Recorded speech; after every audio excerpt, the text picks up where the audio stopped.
大家好，欢迎来到看大陆节目，我是美玲，先请大家来看几段视频。一群退休大妈整天不干正事，为了跳广场舞竟霸占马路，好心路人提醒他们危险，这群大妈还嚣张地说他们不敢撞。可这时一辆水泥罐车开了过来，司机吓得连按喇叭，但这群找死的大妈愣是装作没听见，认定水泥车不敢撞他们就没让，最终司机没刹住车，直接撞了上去，导致有4个大妈当场晕死被送进医院，而剩下的大妈们却火冒三丈。大妈们嫌外面太热，竟跑到商场里跳广场舞，他们仗着人多势众，直接驱赶商场里的顾客，随后把音响放到最大声，就开始跳起了广场舞。此行为严重影响了顾客购物，保安见状上前好言相劝，让大妈们赶快离开。谁料嚣张大妈竟说保安不尊敬老人，他们只是跳舞又没犯法，凭什么不让他们跳？还扬言谁要是敢阻止他们跳舞，他们就讹的那人倾家荡产。面对这种嚣张蛮横的大妈们，保安立即拨打报警电话，把这群大妈们抓捕拘留，并停发他们的退休金，实在是太解气了。广场舞是很多中国的中老年人热衷的户外活动，然而呢，近年来却频频引发争议，因为某些广场舞大妈的行为早已经突破了健身娱乐的边界，演变成了对他人的困扰。还有的中国大妈更是把这种行为转移到了国外，让人真的是哭笑不得。都是中国人，我们感觉很好。我们感觉很好。我们都是中国人，我们感觉很好。有网友在评论下方留言说：“我见到中国大妈就慌忙的离开，惹不起他们。”还有网友发出了质疑声：“为什么他们要到国外去做体操和高声呼救呢？”有分析认为，中共这些年老宣传集体大于个人，搞得不少人呢觉得自己做什么事情只要挂个集体的名头就可以理直气壮。广场舞大妈们就是这条路子，他们觉得自己跳舞是健身为民，谁管你场合合不合适呢？就像之前在杭州山沟沟景区，一座玻璃桥因为共振现象而发生断裂，事发时桥上聚集一大群跳广场舞的大妈，尽管现场保安多次劝阻，但他们仍然坚持跳舞拍视频，最终酿成了事故。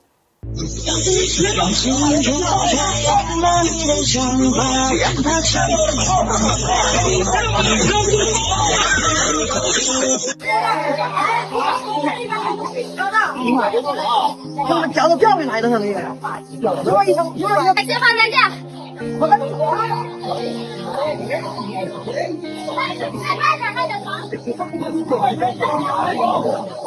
据悉呢，事故所幸没有人员重伤，但事件却引发了广泛的关注与反思。外界普遍认为，这恰恰是集体主义教育下个人责任感缺失的体现。他们认为集体活动天然合理，却忘了公共空间本质是共享而非霸占。像这样的做法，不仅是对自己生命安全的轻视，更是对他人安全的极度不负责任。还有的广场舞队伍更是把战场搬到大马路上。有网友爆料称，一大群大爷大妈在马路中央跳起广场舞，完全无视川流不息的车辆，任凭汽车从身边呼啸而过，他们就依然沉浸在自己的节奏当中，仿佛是在用生命跳舞。还有网友拍到大妈们在十字路口的红绿灯下跳起广场舞，占据机动车道，严重影响正常通行，车辆被迫减速绕行，交通一度混乱不堪。我们再来看一下这个视频，跳广场舞的大妈们阻挡汽车正常行驶，汽车司机鸣笛不断，大妈们就当是没听见，依旧忘情的在跳舞。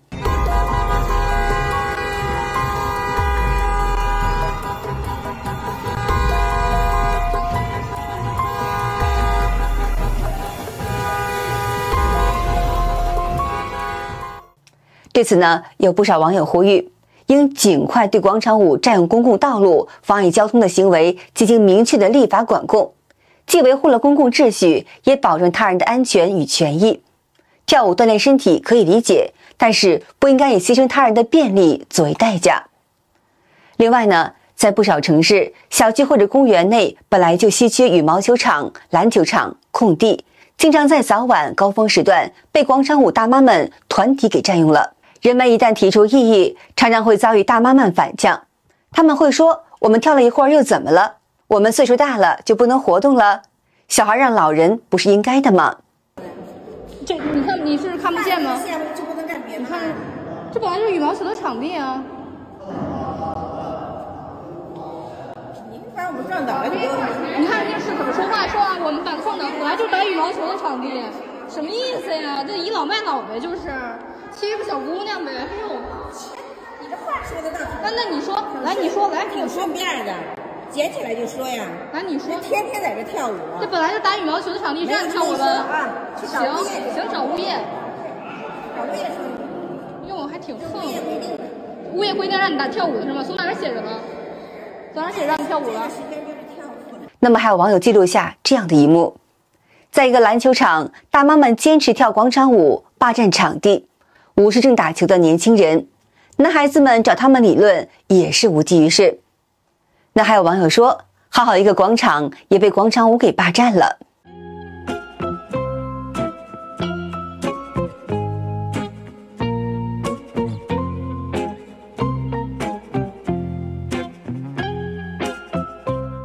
还有视频显示呢，在火车站候车室里，一群大妈突然间翩然起舞，引来众人侧目。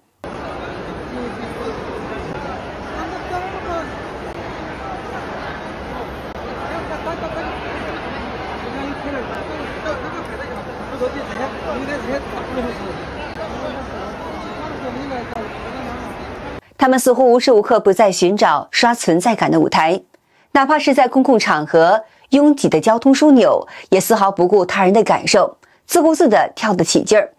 像这样的行为让不少旅客感到尴尬与不便，也引发了对公共空间使用边界的反思。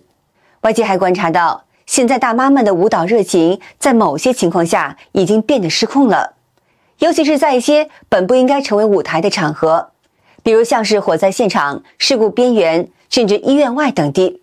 他们依然坚持跳舞打卡，完全无视现场氛围与他人的情绪。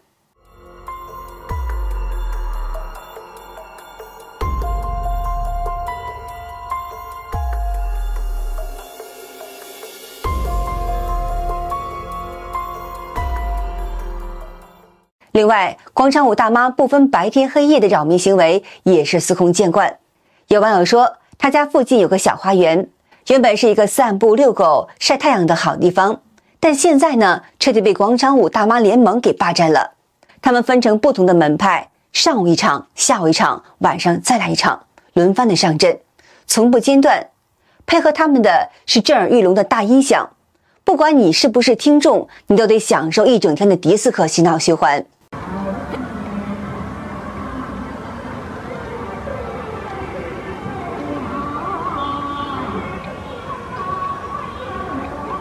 那么最离谱的是，网友家住15楼，原本以为高度可以隔绝点噪音，结果完全是没用。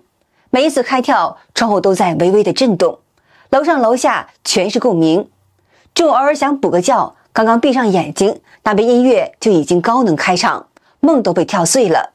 更别说晚上下班想安静的坐一会儿，那节奏分分钟钟的让人感觉自己住在 KTV 的旁边。还有网友反映呢，他家附近的广场舞扰民的问题也是越演越烈了。每天清晨6点半，大妈们就拉开音响，广场顿时变成露天舞厅，震耳欲聋的音乐声贯穿早中晚。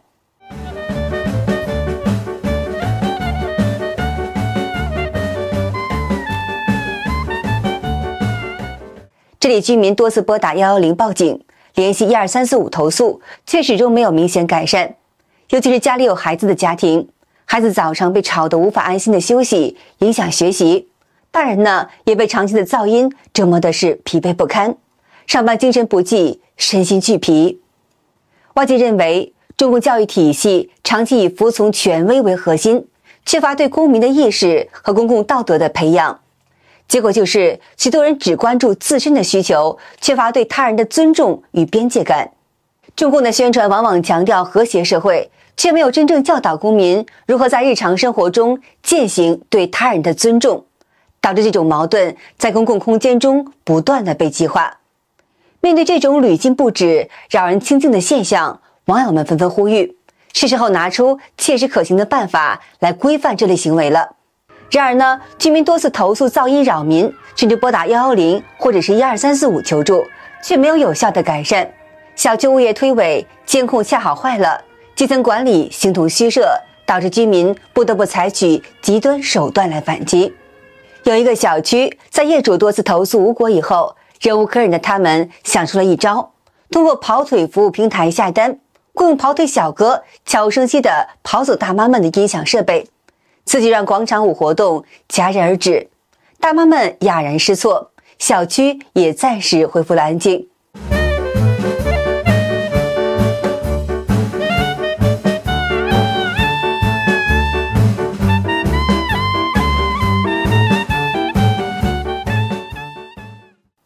这样的结果还是好的。在之前，中国某个小区，一群大妈们深夜组团在小区空地跳广场舞，伴着高分贝的音响彻夜狂欢。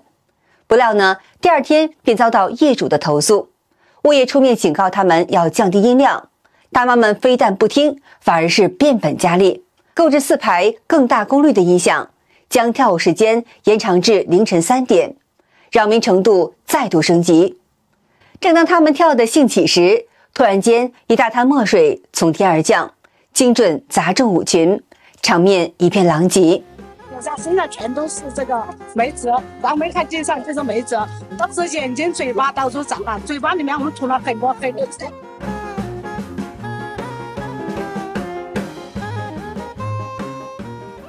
更有甚者，据杭州日报的报道，广州一名男子嫌广场舞扰民，与大妈起冲突，将音响直接丢进河里。